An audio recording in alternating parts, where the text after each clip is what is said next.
It's very likely others will join us. There usually is some stragglers that take 10 or 15 minutes to come in, but we'll let them just join us and start with our flow. But with the 6 of us that are here, we can do just a quick 30-second check-in. How you doing, T? R, I know that's not your name, but you're the only new one here, so you can just do a quick like 3-minute intro on what you're doing and what roles you're holding. And kind of how you're showing up in the regenerative renaissance writ large. So a little bit of the conversation we talked about yesterday. And then we'll kick it off. And today's agenda, we're getting right into the good stuff on the economics and governance of this alliance itself. So there's a model that's been proposed. We can go over it. And we'll use the rest of today's call to come up with version 1.0 of what governance looks like to start with. And it's always great to keep in mind that this is just a starting governance. Of course, we use governance to evolve our governance systems as we go. This is just the base plate to get us going. So with all that said, I will pass it to Julia, and then just pass it to someone else after your check-in. Hello, everyone. Pleasure to connect. Yeah, my name is Julia. I'm here with Dunya Activist, Regen Tribe. We are a regenerative community catalyzer, empowering land projects and urban projects to become regenerative communities. I'm stoked to be here, really excited to talk about governance today and connect with the community. I am passing it off to Neil, my friend. Hey, Julia. I'm Neil. I'm actually on vacation in Hawaii right now, where I grew up, and looking forward to talking about how we can work together collaboratively, offline as well as online, to build this. And there's some tools available to help us do that. So I would love to actually have a little discussion about that. And I will pass it on to Marc. You probably see me before in some of these other calls. If you listen to any of this, involved with the Valhalla movement project in Montreal, excited to, just excited to represent Canada at the moment, and find better ways to share collective wisdom, be able to kind of create better ways for people to organize and trade and just deal in a system outside of the current system. Let's put it that way. I'll say that. I'll pass it to Brendan. Hey everyone, how's everyone doing? Here in Bali, it's about actually 2 a.m. Bali time, but I love staying up, catching up with you guys. What we are the current project we're working on right now is we're kind of gamifying one of these sustainable eco-village projects that we've worked on here in Bali.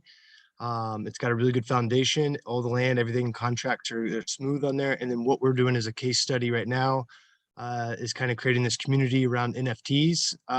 We think that's one kind of initiative that we can do to promote these types of projects. So I'll give you guys more details throughout the call, but yeah, that's probably one of the latest case studies we're putting to market right now.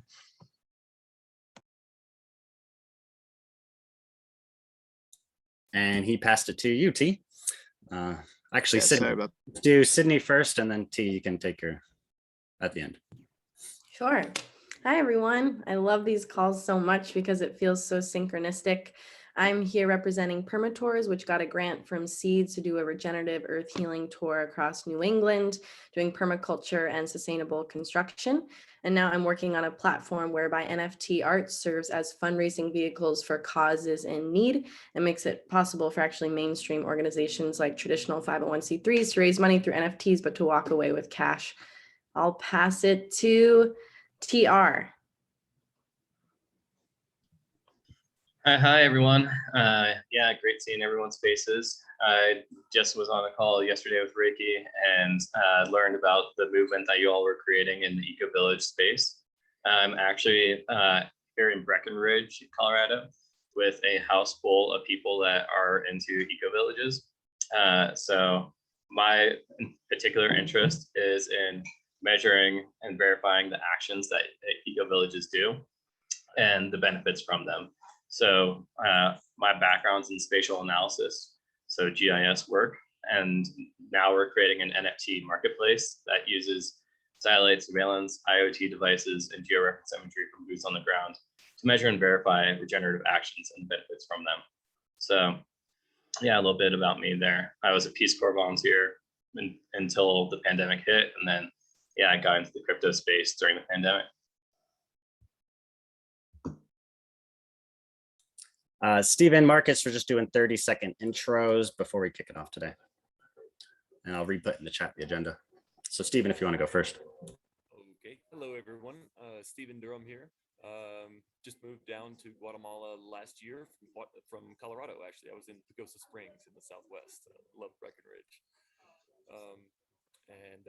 Have last year, everything just aligned perfectly to have a property down here to build an eco village, and had been a dream of mine for quite a long time. Met Will last year. I don't know if you guys can, let's get Will in here. And yeah, so for the last 7 months, we've been occupying this eco village space we call Starseed Village on the Finca La Arabia. And yeah, we're excited to see what we can weave into this project as well. We're doing 30-second intros. You want to say hi to everyone? Yeah, mine's pretty much the same as Steven's. Most of you know me already. Is the volume just low for me, or is it for everyone else? Everyone, I think. Okay, could you guys speak way louder? Is that better? Better. Yeah, okay, cool. Okay, I was saying most of you know me already. I don't know Julia, so maybe I missed your intro. Maybe you could intro yourself again. Really grateful that Virginia showed up for this call. Really excited for this container and what we're shepherding. Just showing up to give more energy to the whole, to see what emerges. Nice to see all everyone's faces. Want to introduce yourself? See, I'm Stefan. I'm since a few months involved in the projects here in Guatemala. And yeah, I'm lucky and happy to be with you and see what's going on. We'll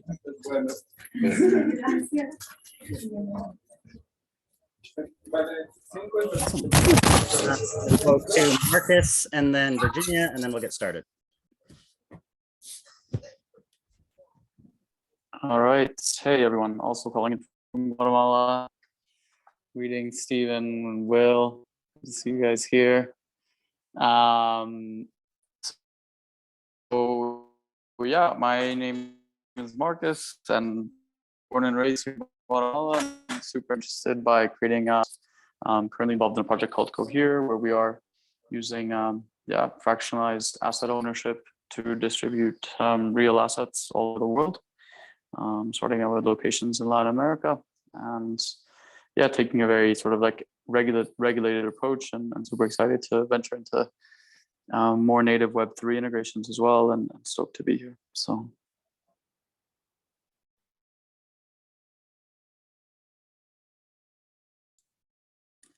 Over to you, Virginia, if you're here. Yes, I'm here. I'm just trying to get myself into a spot where there's lighting. Here we go. Hello, everyone. I'm Virginia Salas Castillo. So amazing to be here. Oh my gosh, so good to see you, Marc and Rieki and Will. Oh, David wants to pop his little head in as well. Hey, happy 2020 Tuesday, everybody. Big love from Austin, Texas. So we are just in the middle of launching our Angel NFT collection today. So that's why I was just going to pop in. But yeah, basically here building an ecosystem of trust and gathering tribe together and creating better ways that we get to co-create and communicate together, and all the things that it takes to create the more beautiful world we know is possible. And founded a community called Humans I Trust, and we're now creating a collective of trust villages all around the world and bringing them onto Web3. So we're really helping people set up their wallets and understand, how to just even get onto Ethereum and Polygon and, Cardano and other things. And our first trust village is in Asheville, North Carolina, called Mandala Springs. Some of you might know it. And so the launch that we're doing today, 11% of that is going to be expansion of that village. So I'm really excited to be here and to master heart with all of you and see how we can create this ecosystem even more interwoven, and just really stoked about all the downloads that you guys have had so far on the different tokenomics. So such an honor to be here, and our network and our mastery is here at the service of this group. So lots of love and happy 222 portal. Ooh, epic. Just you all know me, so I'm not going to introduce myself, but I was just at ETH Denver all week sharing this Regenerative Civilization, alliance, and I got an incredible response. They actually made a whole documentary called the Regen Renaissance, and this movement and what we're doing is going to be a core focus of that documentary. So that'll be really cool to see that come out. And anyway, everyone wants what we're doing here. So it's a really powerful, emergence where a lot of people are like, yep, civilization's not headed the right way. Let's experiment with creating utopia or prototype utopia, so to speak. All right, anyhow, that's the overhead. I'm just going to jump right into kind of a quick recap of some of the previous conversations that led us here, so we're all on the same page, and then we're going to dive right into a proposal for economics and governance. So let me share this. This is our home base for everything. Let me share a link to this if none of you have it. Oh, actually, it's here. So this is also the main document that we've been sharing with everyone and how they can kind of find out about this whole alliance, who we are, etc. So that's in the chat there if you want to follow along. All right, so here you can get like an intro of what we're doing. If you don't know, that's fine. Then come down here to Regenerative Civics Incubator, and this is where we're going to get into the details of what this alliance actually looks like. So there's a really rough idea. Again, this is version 0.1. This is what we're doing today, is we're going to discuss this model, see if this model is appropriate for us, make any minor tweaks that we might need to make, or major tweaks if we need to do that. All in the understanding to know this is version 0.1 of governance. This is just the first base layer, and then we're going to use this governance model to then continue to evolve it to better meet our needs. So we don't need to make this perfect to begin with. But anyway, here's the general idea is every member organization, we all represent one of those, elects one representative to join the council, i.e. these calls and the gatherings that Regenerative Civics will have. Then the council governs a shared treasury. So that's the main concept behind what this alliance is. Actually, I'll go over here. So what is the alliance all about? First and foremost, seeking low cognitive and time demand. All of us are time pressed, so we can't create another organization that's going to demand too much of us. So we have to make sure it's a really low cognitive to a low time demand. And to make sure that time is appropriately spent, so that we're spending our time to make sure we're coordinating at scale, we're understanding what other players are doing, and we're pooling resources where necessary. So one of those resources is shared fundraising. Instead of each of our organizations spending a lot of time making pitch decks and trying to raise funds, which takes a lot of time in nascent organizations, we actually do that as a collective. So the whole alliance can then raise funds. And this is actually reducing risks for investors, because we say, hey, you're actually going to invest in this alliance, which is then representing 30 plus organizations, rather than investing into any one of those organizations. So it's a better story for investors. It's a better story for us, less time spent fundraising. Same thing with shared storytelling. Rather than every one of our projects going out there to tell the story of systems change and what's going on, we do that as a collective, which actually makes the story more complete. Because if we're talking about systems change and building a regenerative culture and all of these things we're out here to do, it's not possible that any one of our organizations are going to do it. We need to have an alliance in order to effectively make this change happen. So the storytelling then becomes more complete. And again, we can pool our resources. So when we're doing crowdfunding, we can crowdfund for 12 projects at a time.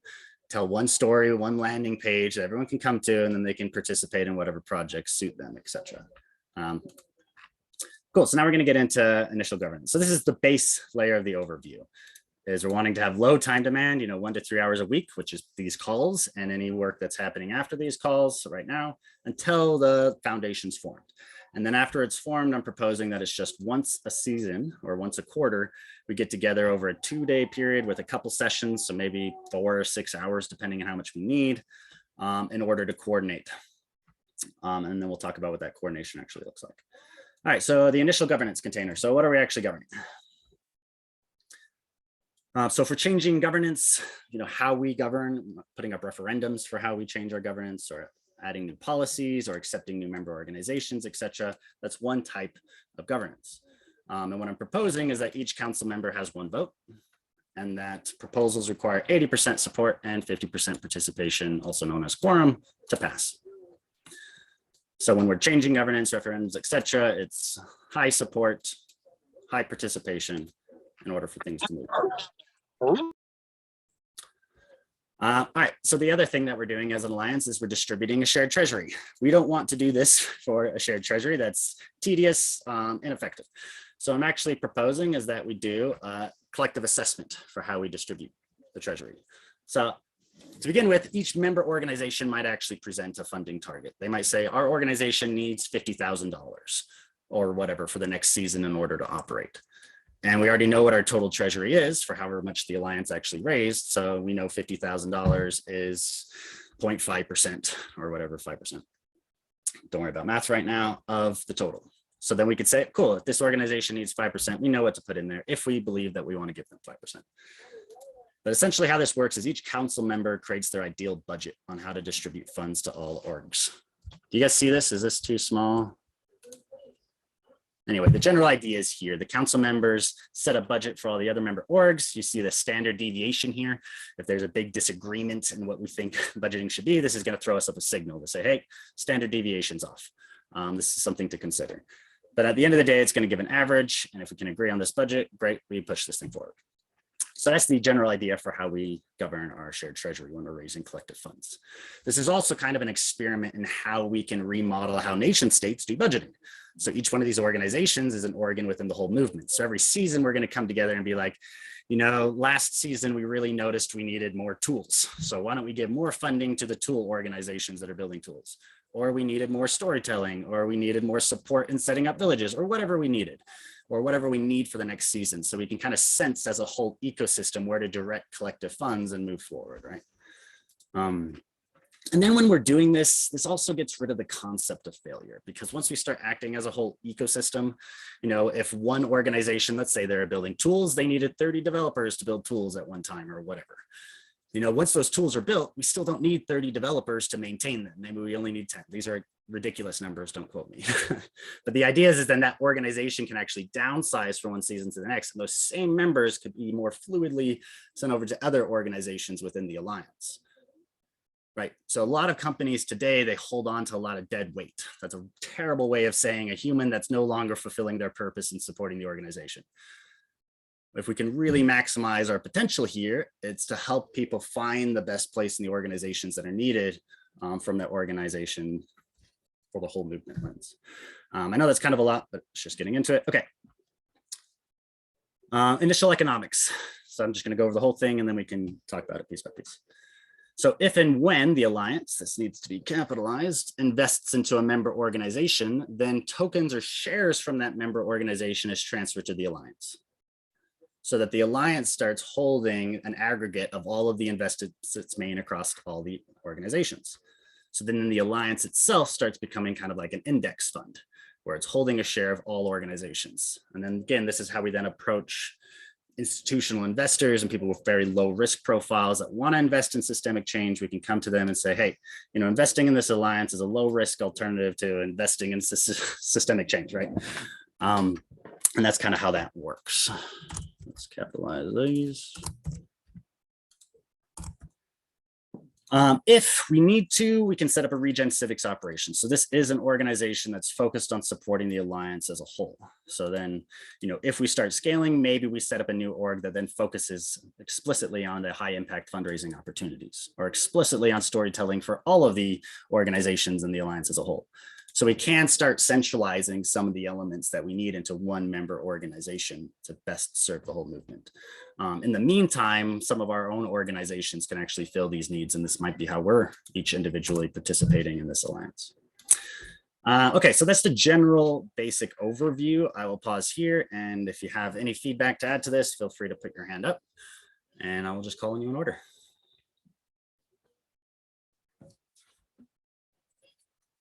Sure, Marcus. Go for it.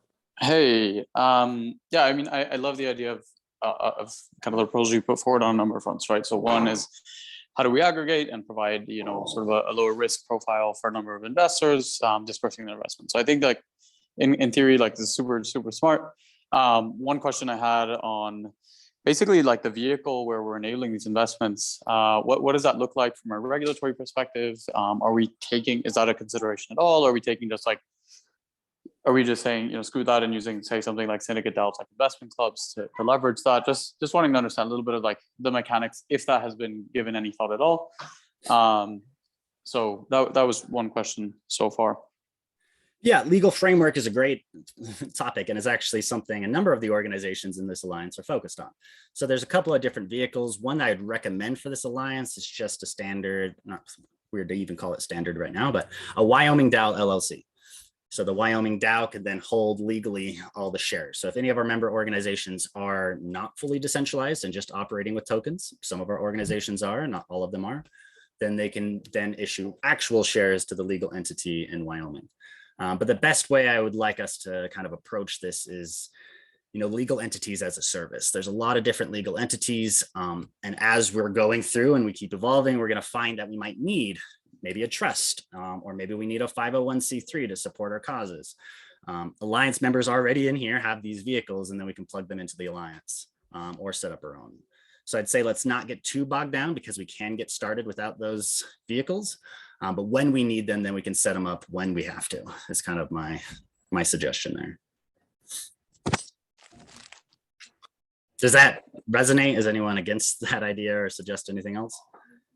That makes perfect sense. I mean, I think, as you said, right, legal as a service and just using kind of the framework. Just wanted to sort of check in on that and see what the thinking was. If it was like totally, you know, legal absent, or if we were thinking of just like using some sort of basic regulatory framework to accommodate for the investment flows.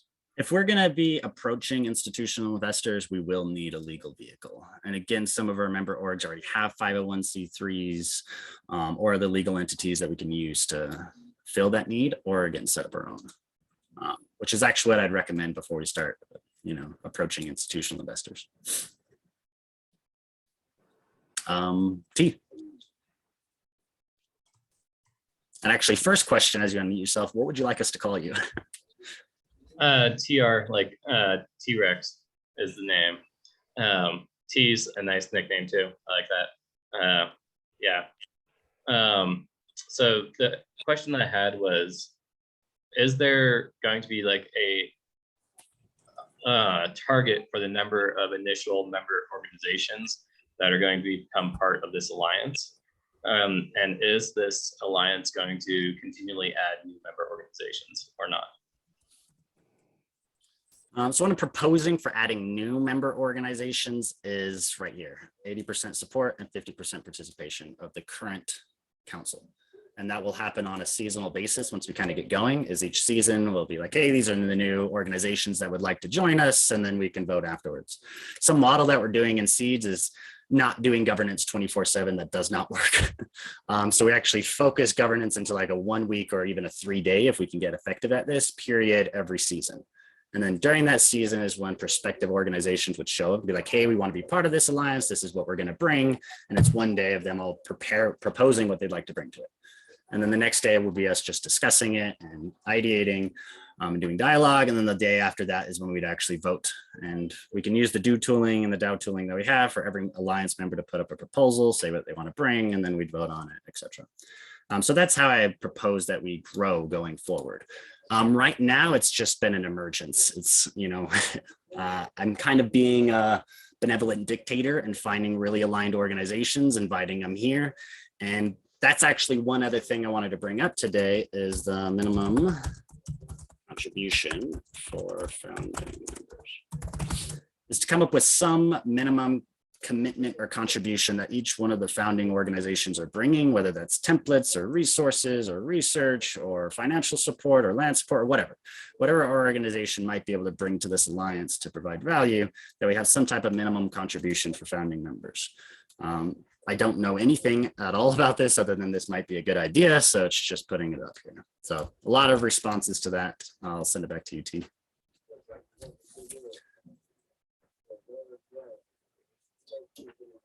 Yeah, that sounds great. And I think minimum contribution is going to be something that each one is going to be unique as to how they can contribute, but just realizing from the group effort, like this is a valid contribution or not. Well, And I mean, just like the 1 to 3 hours per week is a pretty great contribution from founding members too. so maybe this is what I could suggest just as an immediate protocol is we follow this model when we actually go to launch. So it'll just be one at a time. So we'll have one come in. If anyone has a problem with that one being me, let me know, but it's got to be somebody. So one's going to be the initial one, and it'll be using these criteria, but really it'll just be one person to vote on the second one, and then those two vote on the third, etc. And I will just do it in the order of legacy. So what time organization members showed up, we'll put up those proposals one at a time. So we can't have this kind of like Genesis Alliance launching moment. And I suggest that actually happens when we launch, which let me go down to the roadmap for everyone, in March, at the end of March. So about a month from now, we can do the Genesis moment where we set up all the initial organization members, and then we can start our pattern where every season, every quarter, we get back together and etc. Does that make sense? Is anyone is anyone not aligned to this model, or anything we might want to change to this? Because what happens here is then the minimum contribution is subjective from the collective.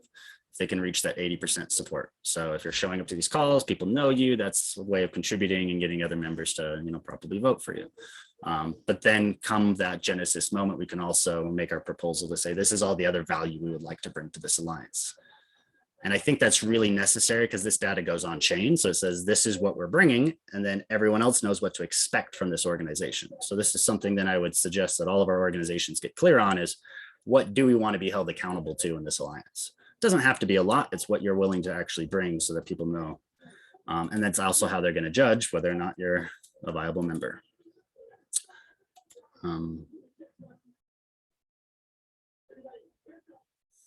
Oh, cool. I'll pause here if there's any other hands, feedback, suggestions on anything that was presented so far.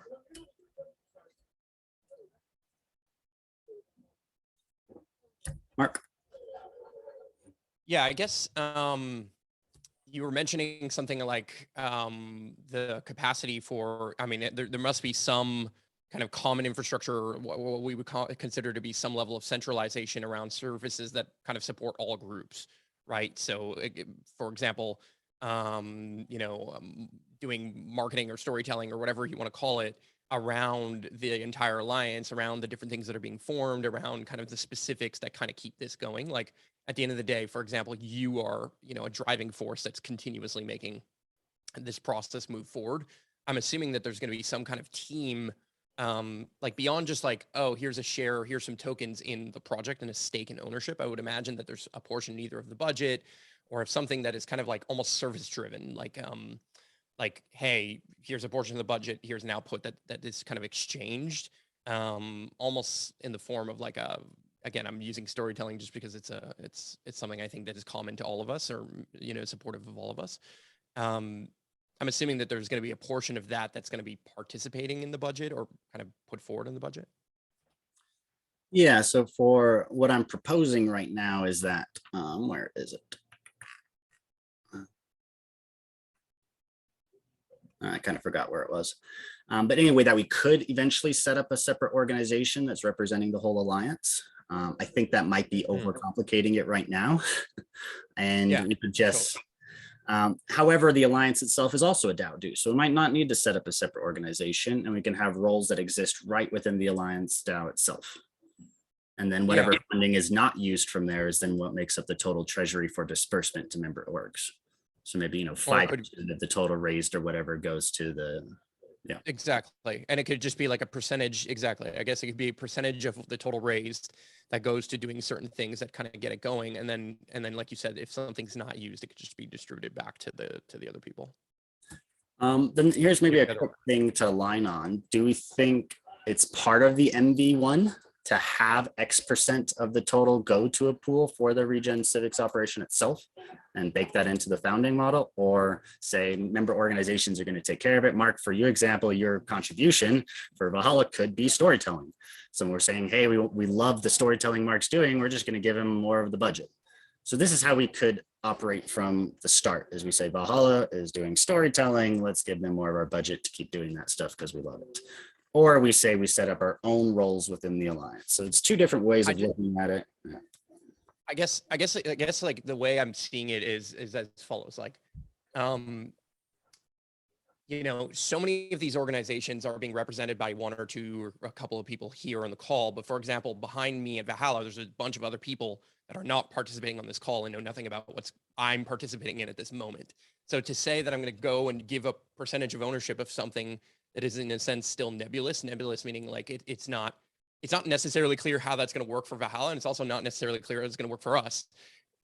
It just feels like there's like a token of exchange in that. I'm not against it in any way, shape, or form, but I would love to like have, and personally, I'd love to even just say, here's the commitment of like, here's exactly what I'm willing to do right now in exchange for this, for example, and that has like a, you know, a clear start and end point, but it also has like kind of it bakes in kind of a deeper and deeper layers of alliance. But I think that there's so many, I just don't want to be the voice of a constantly evolving group of people behind me. Do you get what I mean? Like there's constantly more and more people joining. There's constantly more and more things. So it's just, and I would imagine other people have the same structure or same issue, not issue, but like same dynamic playing out where they're not a single entity or single person joining. They're representing essentially an entity that then might might like slow the entire process down. Cause then it's like, I have to take all of this and then go explain it to somebody or a group of other people. And they don't have that insight, and they don't necessarily want to do that. Obviously, they trust, I think, some of the people representing us in this. But yeah, I just think it's a consideration, I guess, that there might be some like clear lines around like how people can kind of contribute or what, you know, when or how does that get dispersed in some way, shape, or form. Anyway, I'm thinking out loud here, so. The point is just like, I'm trying to consider other people behind me and what that implies or doesn't imply. So I made a change here. Again, anyone, please feel free to add to this. I think you made up a great point, Mark, that there's a lot of complexity behind trying to capture some of those direct to the alliance support roles within a member org. So I've kind of changed it here to say roles may exist directly. We already have the capacity to do that, and then we can just start issuing roles directly in it when we want to start doing these things for the whole alliance. I think that's a good idea. And then we'll set, you know, N% of the total raise. This is a pretty standard model for, yeah, you guys all. Yeah, Rieki, I'd love to just make a quick point. And hey, everyone, I'm sorry to be a little late there. At 222 sunset, but I love the fractal of 10%, you know, almost like a 10%. It's like reimagining the tithe in a sense, and thinking about that 10% at the alliance level. And we could have it as like a standard, even with each project that gets funded down the stack, if you see what I mean, could follow the same premise. So that was one thought there. And the other was, what about if we were to think about a way to finance, give people like a daily budget for what they're contributing at a team level, and then each team can have a certain percentage of the alliance's budget, and would get distributed that way. Does that make sense? Yeah, we can do circles. Yeah. The teams. Yeah. In the DAO itself for the alliance DAO. Yeah. We could do that. We could also, since United Planet is doing this, Lucien, you know, all those teams can flow through United Planet, and that fractaling could happen there. Because again, the main thing I'm wanting to accomplish here is that seeking low cognitive and time demand for this alliance. If we start building the alliance in a total organization within itself, then I don't think we've succeeded in that scaling coordination here. So that's what I'm also just being mindful of to try to avoid. And if we can have member organizations fill roles as best as possible, I think that would be really key. So let's try not to put roles within the alliance itself, unless it just really makes sense that they're there, i.e. what Marc was talking about. But for some of these other more expansive ways of contributing, I think Lucien doing it right in United Planet would be awesome. my opinions again. So yeah, please. sounds sounds awesome. Yeah. All right. So is this first proposal just really good and we all like it, or we just don't necessarily have feedback right now? Either's fine.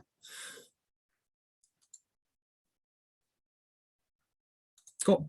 So far from what I'm hearing, it's pretty good. Yeah, I'd love to dive in further, but I'm loving what you're proposing. It makes total sense right now.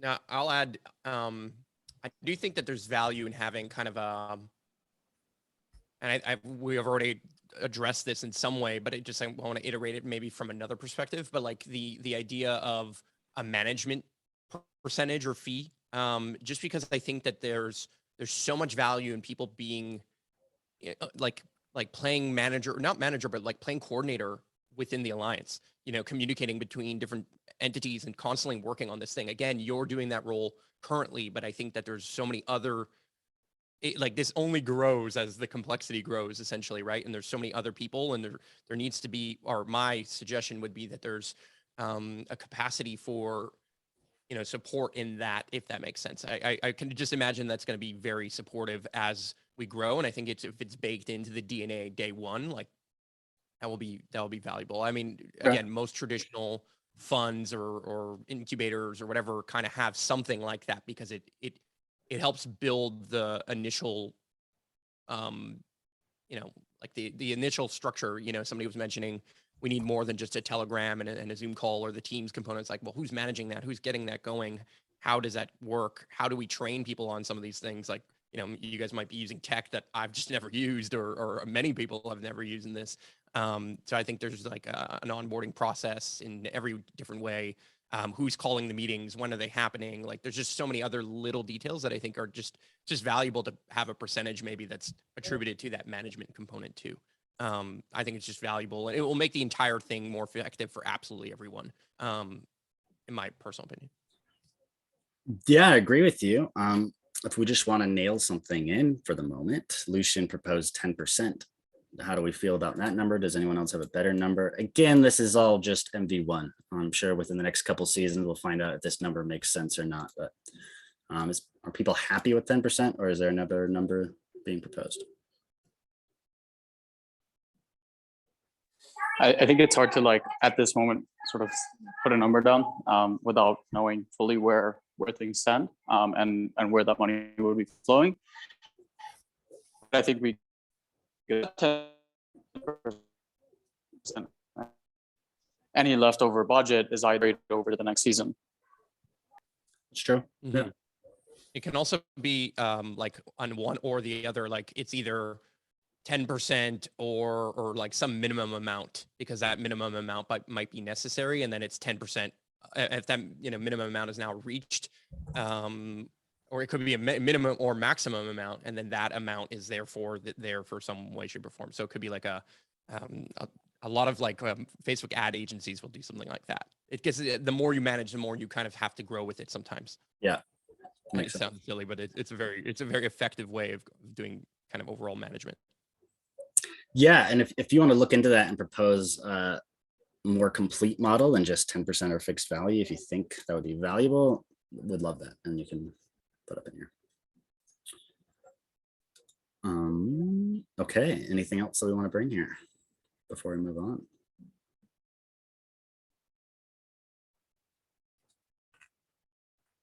Easy. I figured this would take most of today's call. So then what we're going to do is, of course, you all have this. If you need editing rights, let me know. Or you can get them yourself by just coming over here to the left. If you go all the way back to the basics, you got to read me first. And you come down to, how to contribute. And sorry, it's loading for you all. Anyway, I'll share a video with you for how to make it. Oh, here it is. You come down to contributing to the knowledge base. If you click here, you can get access to be an editor. And then you can propose changes to this doc if you don't already have it, but we can just make edits directly to the doc we're working on here today. Now, just for kind of a signaling exercise, if we all loved that proposal, or if we feel like it's something as a version 1.0 we want to run with, you can just do a thumbs up. If you have any other concerns or questions about it, you can do a open mouth sign like that.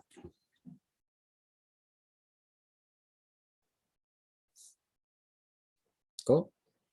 So then that's what we're going to run with. So the next thing on our agenda today is Neil. I'm going to actually pass it to you, and you can go over some of the tooling you wanted to talk about. Thanks, Rieki. Well, I think it's just a general discussion of well, to use the self-organizing a framework is who wants to be part of a circle to actually start to find how we resolve this way of being more inclusive, asynchronous, co-creative, having where everything we're talking about is recorded and slotted and categorized. And the Seeds ecosystem actually is very versed in using Discord as a tool. And all its DHOs all use that. We also use a self-organizing project management tool called Nestor, which is kind of on the beginning stages of being utilized as a self-organizing tool. So that's also something that's available. We have a good relationship with the founder who's developing the tool with us, with a number of DHOs. And of course, there are all these other tools out there. But like, rather than talk about how to do it, it's like who wants to be part of a team that actually starts to develop that. And let me just put that out there.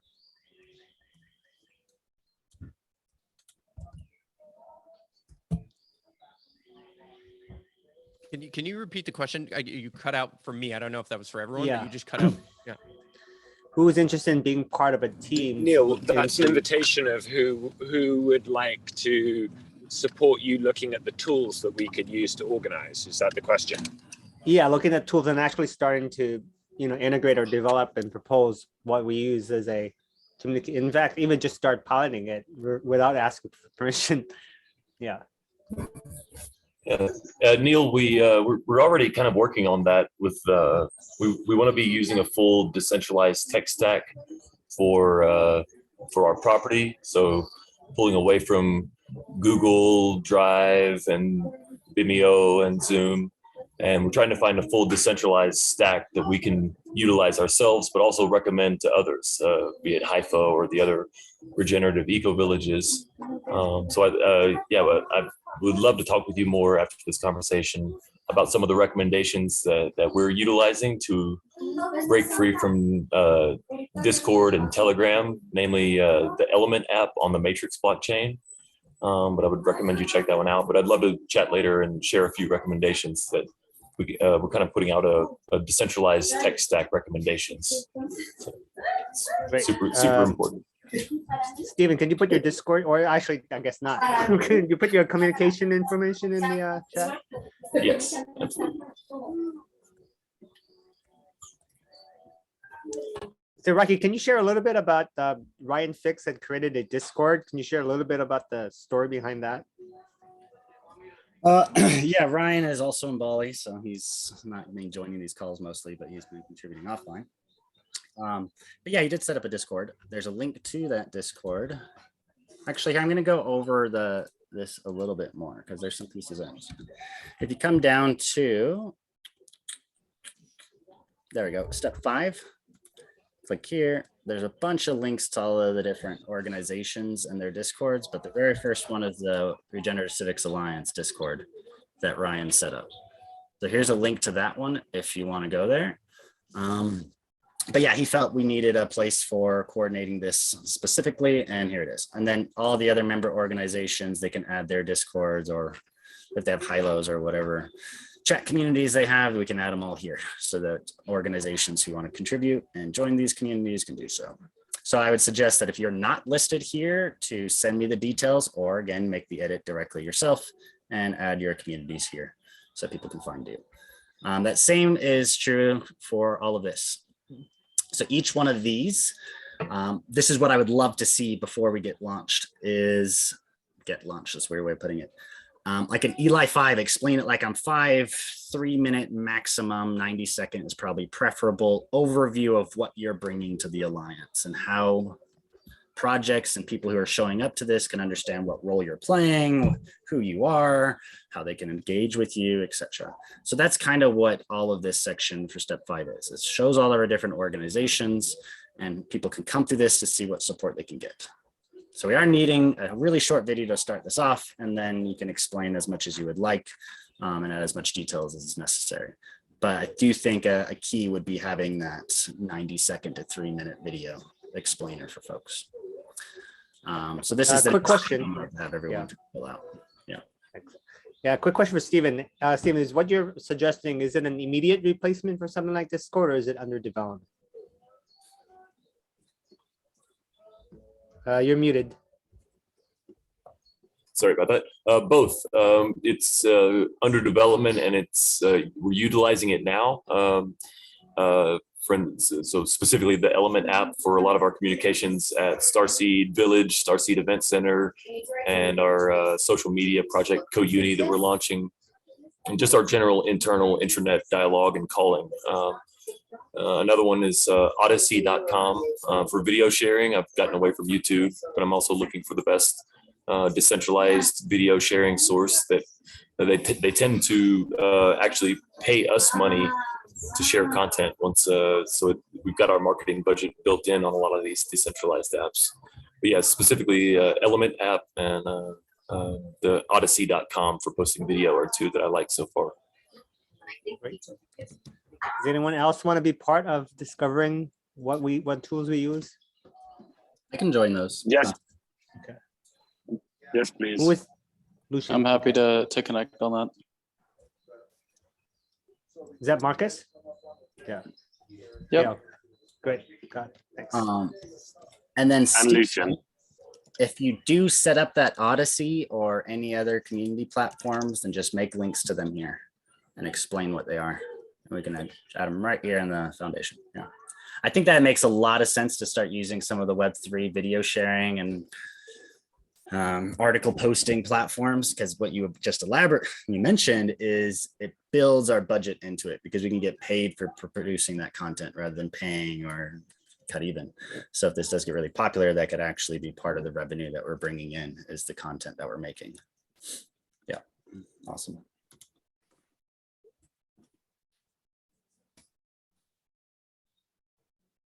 Back to you, Neil, if you have more stuff. I'm good. Awesome. Then what we can do is that is all for our agenda. Does anyone else have an agenda item they wanted to go over today? Or we can start a closeout round.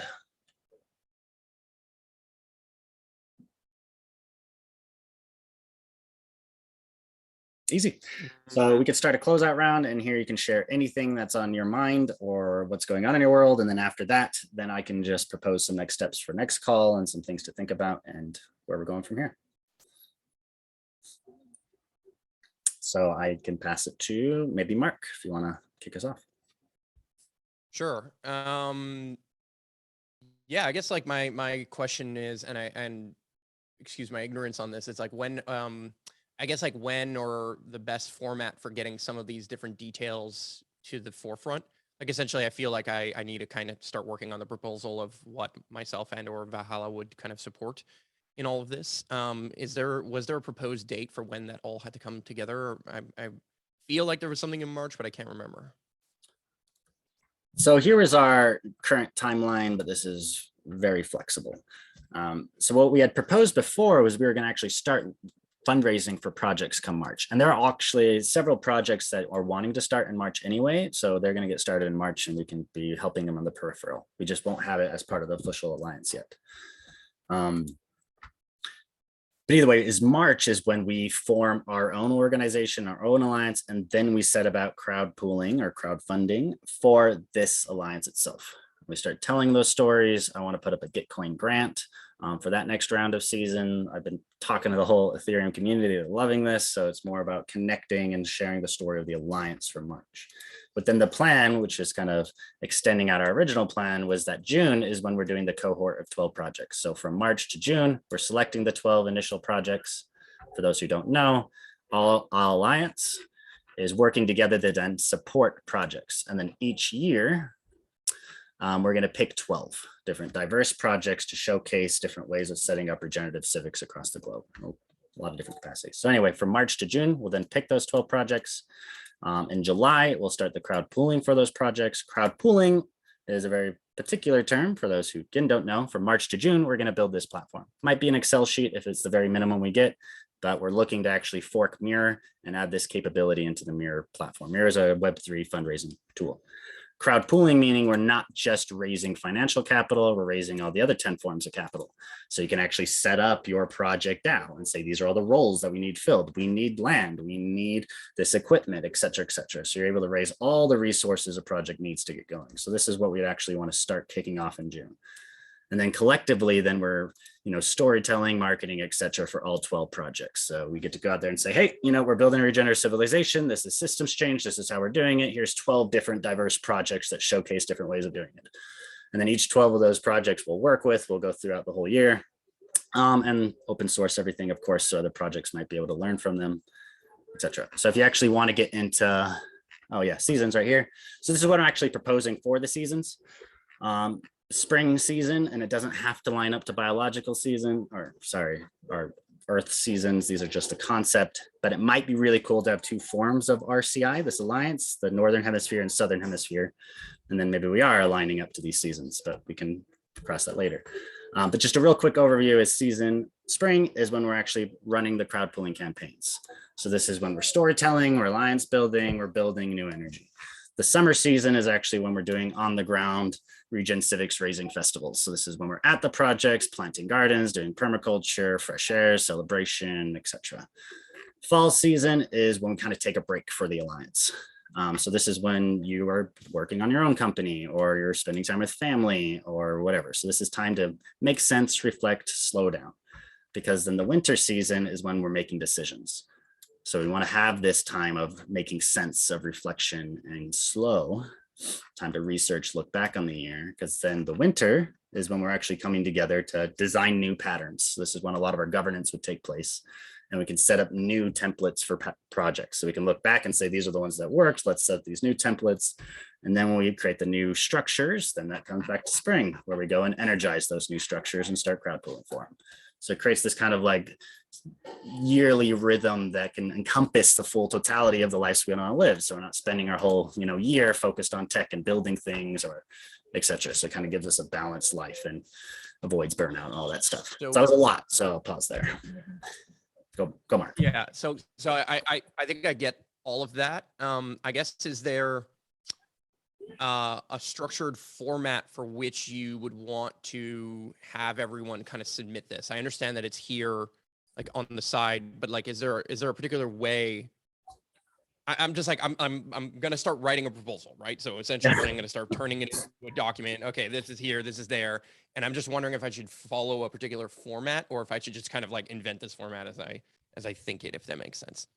Beyond the format of how it then enters into the flow and the seasons and all that stuff, like the actual kind of submission component is what I'm thinking about here. 100%. There's a couple you can look at. You can look at HiFiDo right here, because it's providing the tooling. So it says this is the tools. It provides a lot of videos and an overview of what those tools look like, et cetera, et cetera. So this is one example of what you could do for Valhalla. So these are all the offerings we're bringing to the movement. Seeds is another example of that. That's kind of all filled out. So these are two examples you can look at for filling out this, but the current model I'm proposing is that it's in March. So the March equinox, or shortly thereafter, is when we have the tools for actually launching the alliance itself. And that's when we'll go through that Genesis project process of projects proposing. And if you're not ready by March, then maybe you're not going to be part of the Genesis or whatever. So that's kind of the rough timeline, is groups are ready by March, and you can be doing it today to be putting your stuff in here, because this is getting shared around a lot. A lot of organizations are looking at this, a lot of people are, so this is a chance for you to showcase your organization, what you're bringing, and help people understand you a little bit more. So I'd suggest getting these filled out as soon as possible, but then be ready for the March around the equinox time to actually launch RCI. Right, perfect. All right, thank you.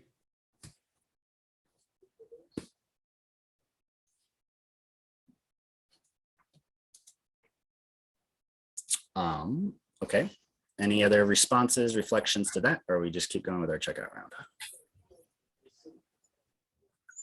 Cool. Well, then maybe we'll pass it to Stephen.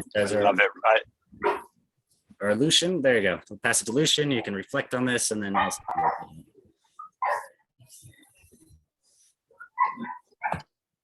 Sure. Thank you, Rieki. And I'm sorry, I'm in a car here. So, but no, I think the seasons are, it's a really novel organization design that can create a pattern that I think can give an example of how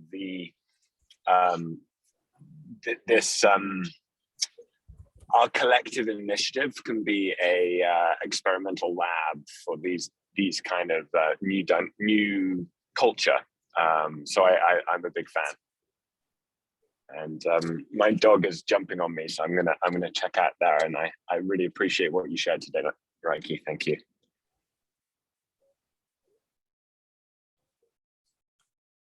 And he passed it to Neil. Thanks. Yeah. Sorry. Thank you, Neil. Thanks, Lucien. Appreciate the effort and the collaboration and the clarity and the willingness to actually form a group and start putting this thing together. So yeah, the only thing I'll add is like we have to figure out eventually a way to get more of the Guylanic yin-yang balanced participation in this, because this is something that is not just a tech thing, but it is representative of like, where we want the world to go. So that's a consideration. And pass it on to Brandon.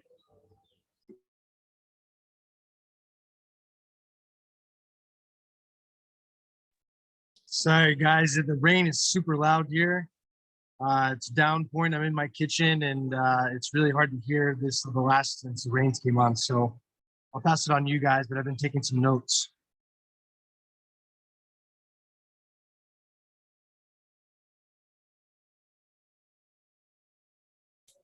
He passed it to Marcus, and I think that's the last one. Sure. Yeah. So super stoked on what's being developed. I think on our end, we're focusing on a fundraise that we'd ideally like to close in the next couple of months.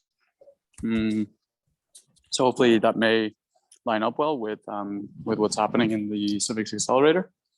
Yeah, and other than that, like, we're looking forward to discussing all things tooling and how we can practically move things forward.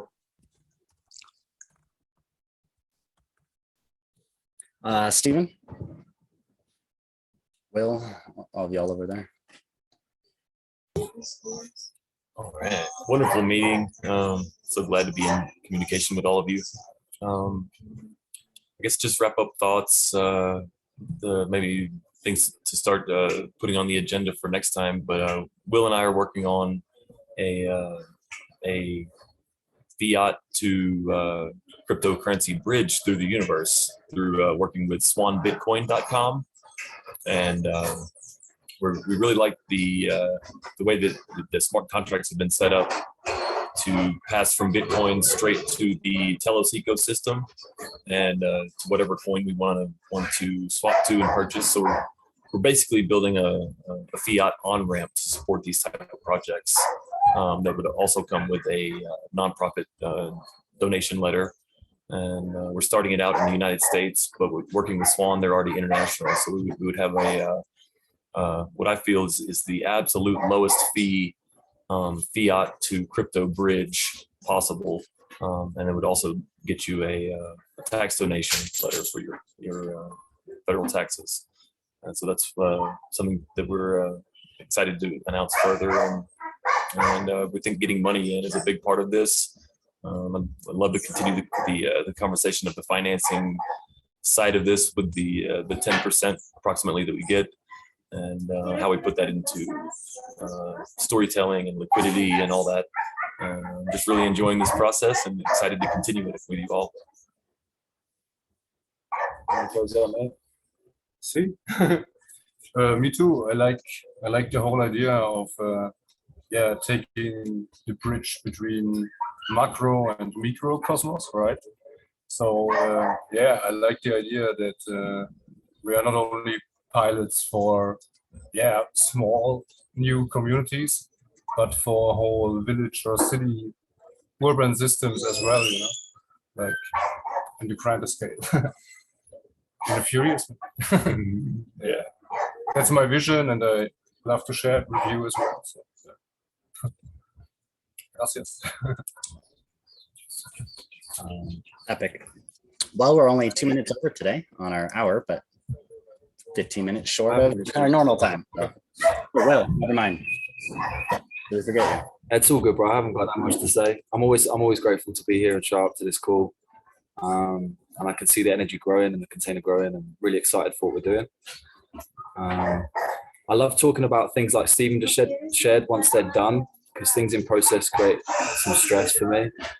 There's a lot of things in process and we have more to share, hopefully, as time unfolds. But we definitely have a very powerful group here, and I'm excited about what we're doing. So I'm going to keep showing up. Thank you to you all for showing up too. Excellent. Well, we talked about a lot today, so we'll leave it at that. I'll share this video so that others can see it, and if you want to reference it, and I will see you all next week. Okay. Gracias. Cheers, guys.